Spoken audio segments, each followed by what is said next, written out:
All right, I am here with RUF light heavyweight champ going for another belt. He's going for the middleweight title at RUF 40. I'm here with Kris Ruffin. Um, this will actually be like 3 belts in 1 month. I mean, this has been a crazy journey for you. You were just telling me you flew out to Florida a week after you collected the title at RUF 39, and you got another belt out there, and then dude, in a week you're going to be competing for your third in almost as many weeks. So, Yeah. I mean, what has life been like since the last time I saw you, man? So life has been it's been pretty it's been pretty crazy. Just dealing with like day-to-day life on top of training and just working and everything like that. But I kind of dialed back my social interactions, I guess you could say, because it's just like I go to the gym, I go to work, I go home, I hang out with my girlfriend, take care of my cats, so that sort of thing.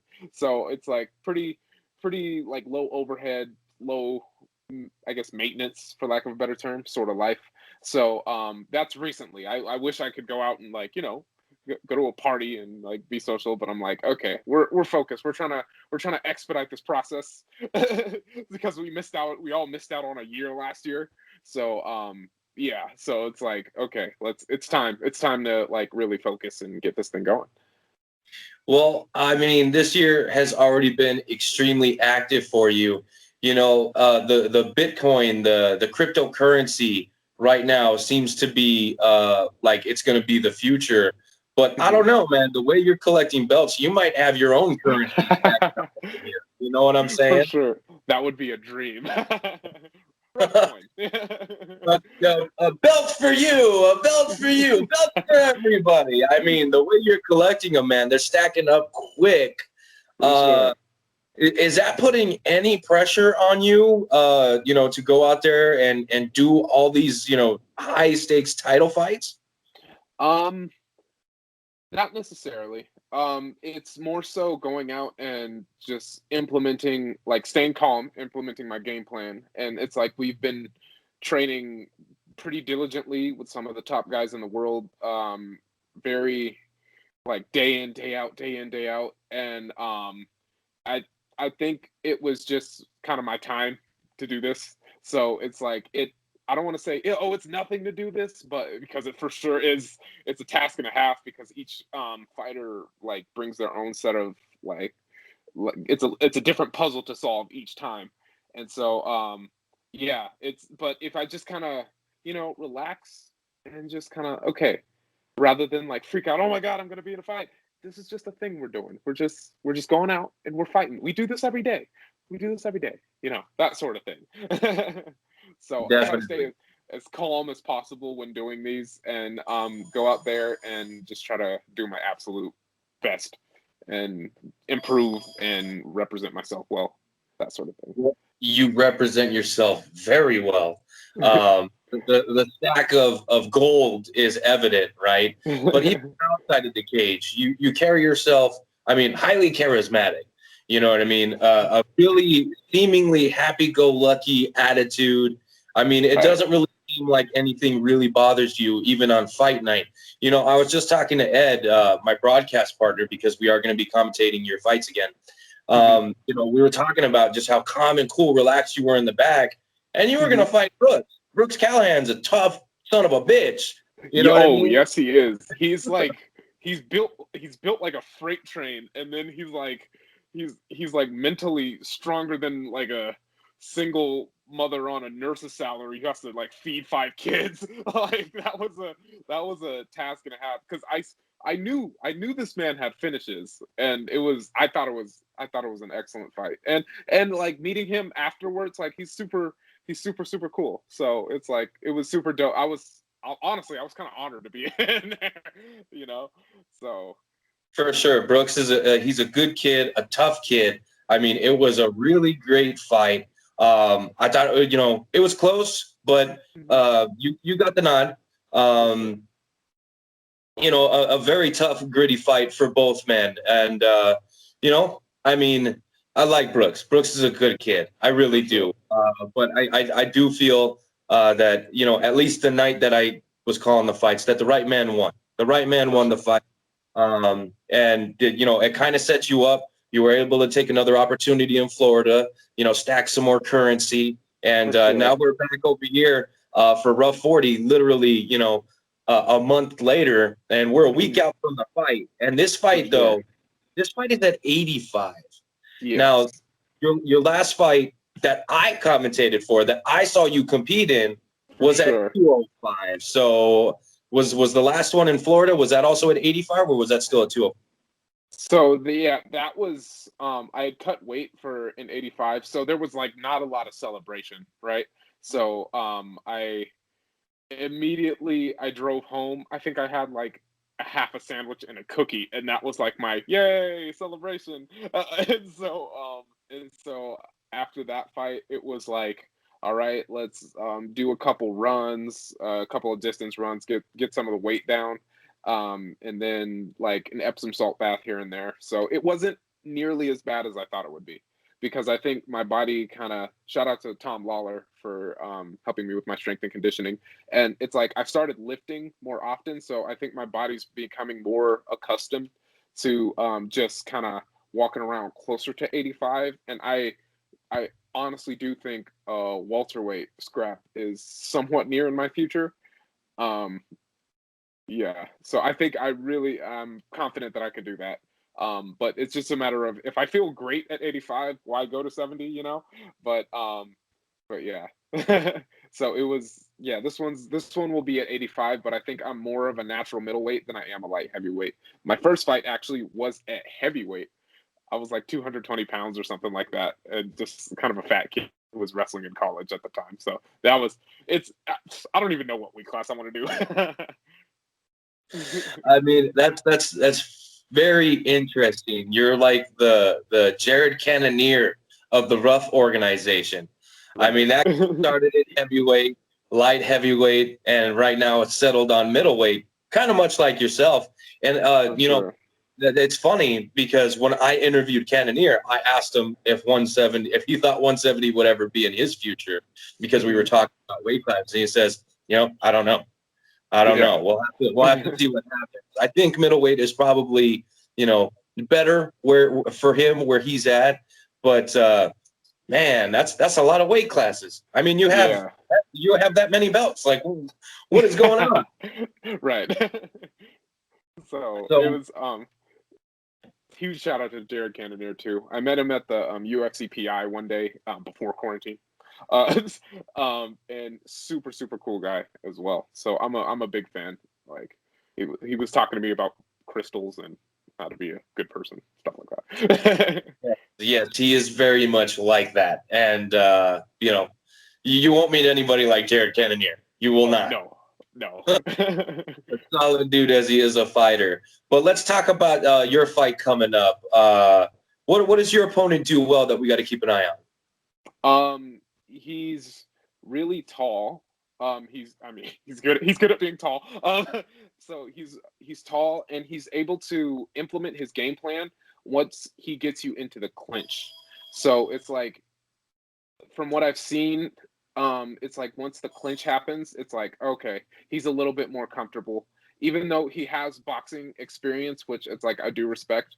I think his bread and butter more so is being able to almost wet blanket his opponents when he's in the clinch. So that's pretty much what I've gathered from it. And then it's just like staying calm, utilizing what I know, like my tapping into that wrestling ability that I that I hold so dear, and then staying calm on the feet is going to be a big thing. And then again, like I said the last time, let's just take them into deep water, and then because I feel comfortable, then the deeper I go into the water. So let's just take them into deep water, and then implement my game plan from there. So basically, unless this guy gets a swimming lesson, he's screwed. Yeah, but yeah. He better go get certified to scuba dive, or it's over. There we go. For sure. I don't want to be one of those guys. I am a shark. The ground is my ocean. I think that's so cheesy, but like, let's be real. Let's be real.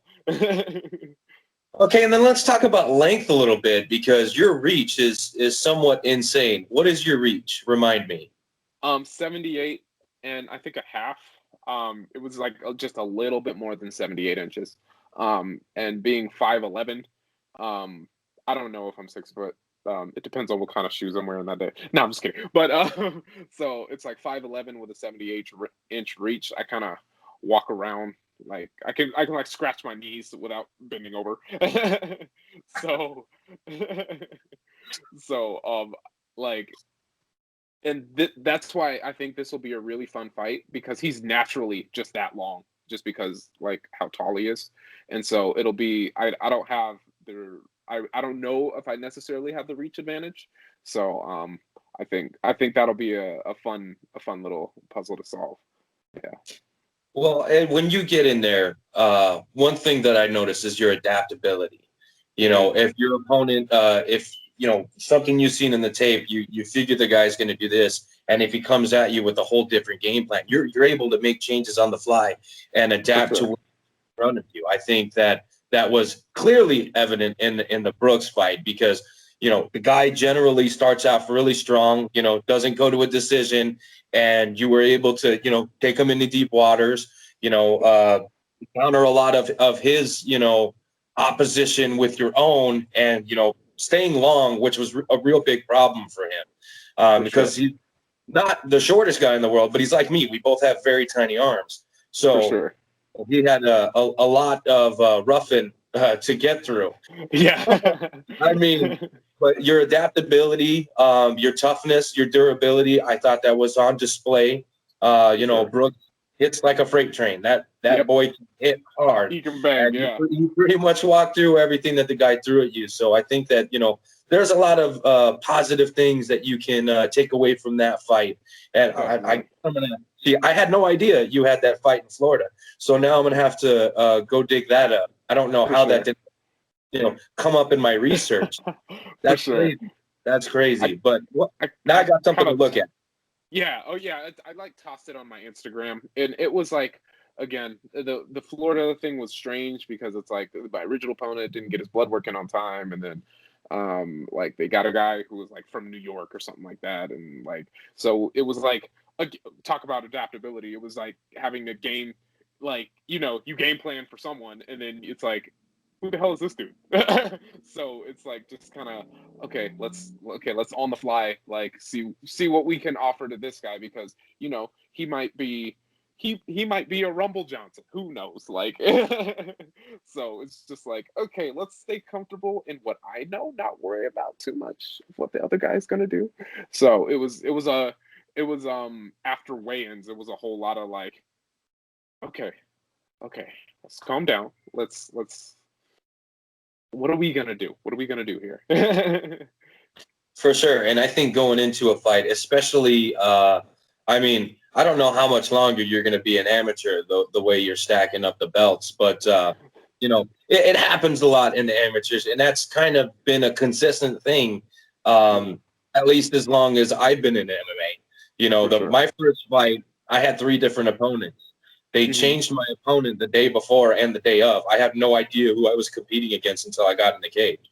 What I mean? So I knew his name, but I had no idea what he looked like. So that's something that's been very consistent, at least at the amateur level. So yeah, and shout out to RUF for running an incredibly produced show, for lack of a better term. And like it was super professional. Everything ran really, really smoothly. And so I can appreciate RUF for that, for sure. Like, so whoever's running RUF, thanks. Yeah. Yeah, that's Joel, Jason, CJ, Adrian, and then of course there's lots of staff on hand, lots of staff. For sure. Oh, and then all the video and stuff is that's the Stalker girls, man. Those girls are so badass. For sure, and they're quick too. Oh yeah, no, they don't fuck around. I'm kind of slow, but they make me look like a turtle. You know what I'm saying? For sure. They make me look like a turtle. They're badass. And then Ed West and his commentary really just it lightens up the whole room. It makes the whole thing come together. I mean, I think the whole show, especially coming back from a quarantine, we really had no idea what to expect. Just from a production standpoint, a commentating standpoint, and really from a fighting standpoint. We knew guys were hungry to get in there, but everybody had a fucking year off. Nobody knew, what was going to happen. And then all of you guys fucking delivered. For sure. The whole fucking night was absolutely insane. We had 15 fights. One fell off the night of, for whatever that clown was doing. Right. I saw him in the back. I was like, is he okay? Is he okay? But I was coming off of a win, so I was just like, is he okay? No? Okay, that's cool. so I don't know what really happened with that, to be totally honest with you. Did he like pass out or something? And the less details I know, the better. I'm just going to be straightforward with it. The less details I know, the better. Because, I'm pretty sure if I knew the whole story, I'd be pissed off and I'd be signing up to fight somebody. You know what I'm saying? That's fair. Okay, that's fair. Okay. And I'm old, and no one wants that. So let's just, let's just keep it the way it is right now. But 15 fights, only 3 decisions, and really there was only one fight on the card that didn't blow the expectations out of the wall. And it was the very first fight. The heavyweight guys, they went the distance. It wasn't a horrible fight, but it wasn't, a great fight. You know what I mean? So, but I think it really amped everybody up to see that, hey, as soon as these guys started fighting, everybody knew, okay, this is finally gonna fucking happen. It's going down, except for Roman Salazar. I mean, he knew it was going down, but then he knew it wasn't. You know what I mean? Poor guy.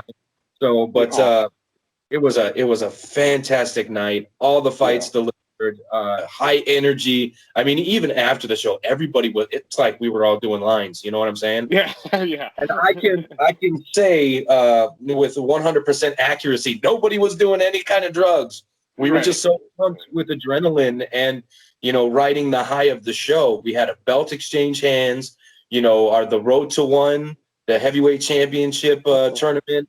It went off without a hitch. Those 2 fights. I mean, everything minus the snub from what's his nuts. I mean, it was a fantastic night.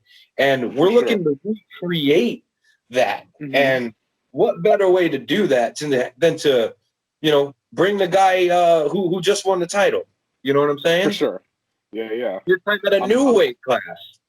Yeah, I'm really honored that they were like, let's have him back, because again, it was a great promotion to fight for, and so I'm really honored to be back, especially at a weight class that I feel maybe a little bit more comfortable in. I don't know. Let's check on Sunday, All right. Well, it is a week away. And I'm sure the weight's real close, right? We're not too far off. No, not at all. I think after wrestling and jiu-jitsu tournaments for so many years, it's just okay, it's just we need to lose weight. All right, let's do it. let's get it over with. Yeah. You get my age, buddy. Wait till you get my age. It's tough, man. You look at food and get fatter. Trust me. Oh, trust. I used to be 300 pounds, so I can relate to this. So I know you used to be 300 pounds, which makes your story that much more incredible. You know what I mean? For sure. You're literally half the man you used to be. You know what I'm saying? Yeah, I'm so grateful for that, and and shout out to Khalil Roundtree Jr. He was I think he's recently moved back to Vegas, so I could start kind of moving around with him again. But he was when he lived out here after the Ultimate Fighter, it was a major inspiration, because I'm okay, I used to be 300 pounds. I can be there. Wow. So shout out to him. So if you see this anytime, appreciate. Yeah, for real. Khalil Roundtree's story is extremely inspirational, and I love the fact that he likes broccoli. A lot of people shit on broccoli. But I tell you what, broccoli is one of the best vegetables, as long as it's steamed and it's got salt and pepper on it. Exactly. I you ever try to eat raw broccoli? It's just not fun. Not at all. Not at all. That's why it's got to be steamed. I'm a big fan of the steamed vegetables. But Mhm. yeah, when I watched him on The Ultimate Fighter too, and I was blown away by his story. But seeing that on that level, you know what I mean? You're talking about The Ultimate Fighter, and I was Mhm. literally a foot away from you, hearing like almost the same story. For You know what I sure. mean? So Yeah, to get that, on a local level for me was badass. for Seeing sure. that you went in there and you put in the time and the effort and the energy and stuck to it, and like here we are, we're fighting for another belt at 85. This is insane. Definitely. So I probably said I'm happy to be here like 100,000 times, so I'll probably just keep saying it. you know what? Everybody's happy you're here. Like I said, I was talking to Ed, excited that you're back. I was talking to For Jason, sure. excited that you're back. Anybody that I talk to when we're talking about Kris Ruffin, everybody's excited that you're back. You bring energy. You bring a good fight, and I think people gravitate towards that. For sure. For sure. And some of my previous opponents are also veterans of RUF too. But it's pretty cool to see like how much pull this like promotion has, you know. So like Dion Clash and Willie Audifrey down there doing their thing in Tucson. Like yeah. So shout out to Arizona. So Yeah, yeah, for sure. All right. So now let's talk about some non-fight questions, because I feel we did a pretty good job, discussing your career, and not saying that we're done with that conversation in particular, because I do feel that I think everybody can expect great things, get great things from you, mhm, especially when you turn pro. I think you have a very high ceiling in the sport. I think you have all the tools necessary to get yourself to where you want to be, and mhm, you're with the right team, and I think Filthy's doing a pretty good job taking care of you over there. You know what for I'm saying? sure. But And I want to talk to he's you. fighting for PFL too. Damn, that's what's up. So I wanted to ask you. Now you're wearing a Perfect Circle, right? That's a dope Mhm, band. I mean, maybe for me, shit. Let's not even get into how long ago I was really into that band, because I'm old. But mhm. during this training camp, I know it's not an extended training camp. It's kind of just a continuation of sorts. But what For kind of sure. things, Jim, and are you listening to, or when you're going on a run? What's in the headphones? So in the headphones on the run. So okay, so I kind of divide it up, right? So I have my pre-training music, which is kind of like violent reggae, which is actually my walkout music of choice. And yeah, so it's like that deep dance hall. It's like it sounds festive, but they're actually talking about murder. Like, let's be honest. Okay. So when I'm chilling at the like when I'm driving to training, I usually like just kind of your standard drill music, like the rap music scene from Chicago and like New York and everything like that, like the Deep South. I'm such a hip hop head when it comes to that. But then when I'm like at home and like cooking, I'm listening to like things like A Perfect Circle and Pucifer and Tool and and all those things like that. So I So gotta. Have you ever seen Pussifer live? no, I've seen Tool live. That was actually the last concert I went to before quarantine happened. Yeah. So but no, I'd love to see Pucifer live. That'd be Okay. So I've never seen Tool or a Perfect Circle that I can remember, right? mm, But my buddy was just like, "Hey, I got tickets to Pussifer. Do you want to go?" And I was just like, kind of weird, but all right, whatever. I got nothing else going on. Sure, whatever. I went. The opening act was a luchador act. that doesn't surprise me whatsoever. Like there was no music. They were like luchadors. I mean, it was very strange. And then Lucifer came on, and their whole set, like the luchador guys were on the side, like still doing their thing. Like it was Oh nuts. snap! Oh Yeah, snap! That sounds magical.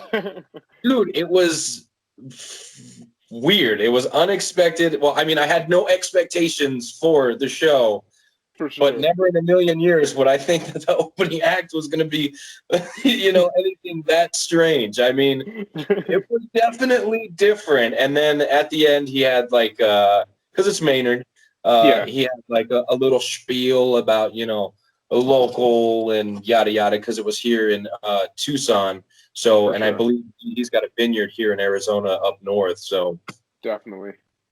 And definitely, he's a jujitsu guy, so that's just like the icing on the cake. What a cool guy! Yeah, wow, really?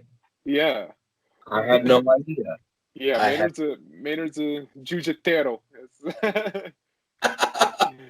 Well, maybe the next time that he comes, he should bring a Jits tournament instead of a luchador. You know what I'm saying? That's the concert. It's just people rolling and then like them singing. I'd do that. Hell yeah. I mean, I'm in 100%. For sure. All right. Are they calling you back? Oh no, let me check. Kelsey, are we good? Are we good? Okay, yeah, no, we're good. Cool. All right. So, I ask all my guests this, and I have no idea what's going to happen after this fight, with the consistency and the activity level that you're keeping up. So, I'm pretty sure we're not going to be able to predict it too heavy. But For sure. after you get the win on Sunday night, this is a week from tonight, mind you. For sure. What is going to be your post-fight victory meal? Oh, ooh, I didn't think that far. So my post-fight victory meal is probably okay. Oh, it's gonna be ugly. It's crazy. So my post-fight victory meal. So initially when I'm in Arizona, I'll probably just buy some snacks for the road so I can make it back in time. But it's probably going to be crumble cook first of all. Yeah, crumble cookies, maybe raisin cake, crumble cookies, a Jack and Coke. Yeah. So just because I haven't had alcohol in like months, just because I've been fighting so back to back to back. So I probably could have gotten away with having a beer sometime, but I'm just like I'm too paranoid. So so in school we learned about what alcohol does to athletes. So I'm just like, yeah, no, I'm good for now. I'm good for now. So, Well, hopefully, but yeah. hopefully you get a chance to, thoroughly celebrate,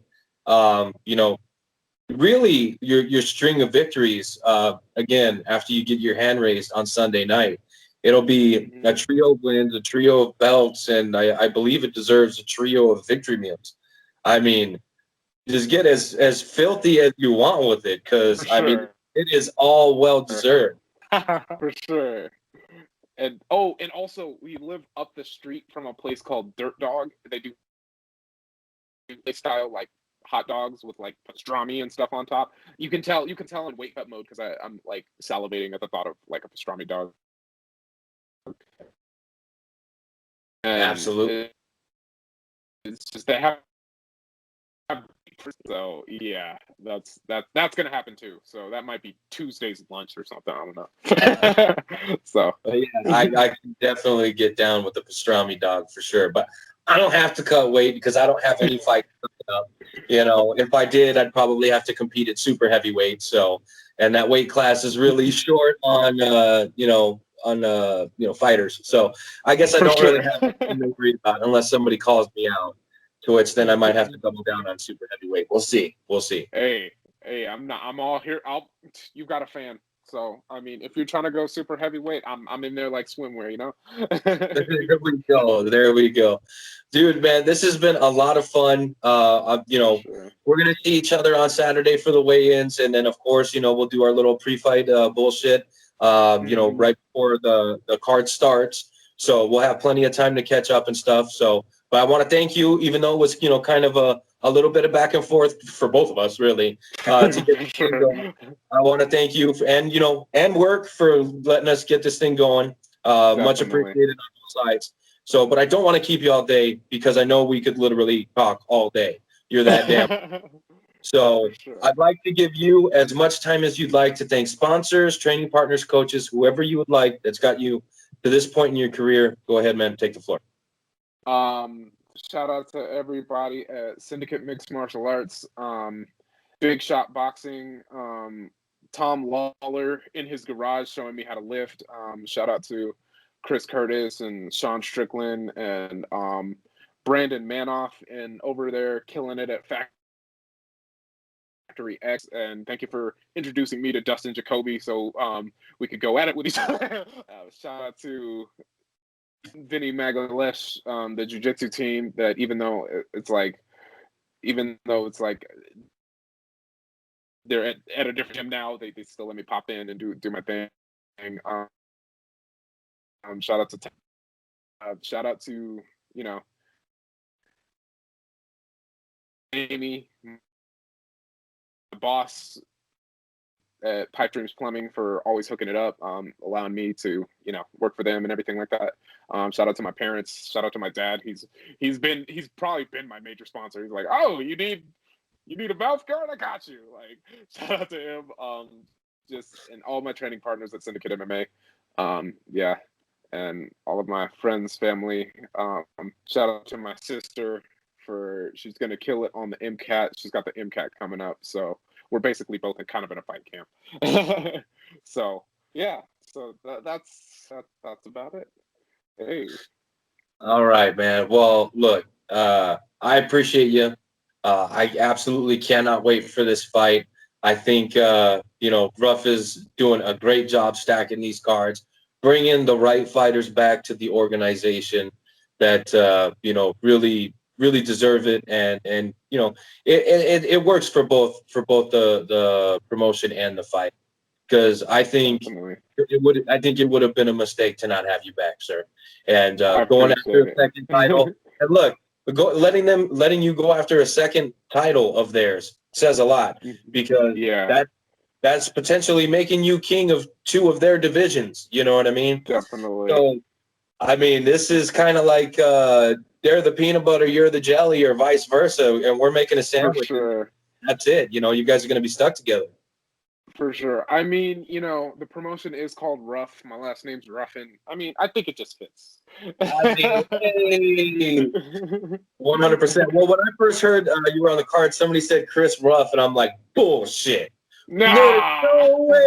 There's no way we found a kid named Ruff and he's going to compete on this card for a championship.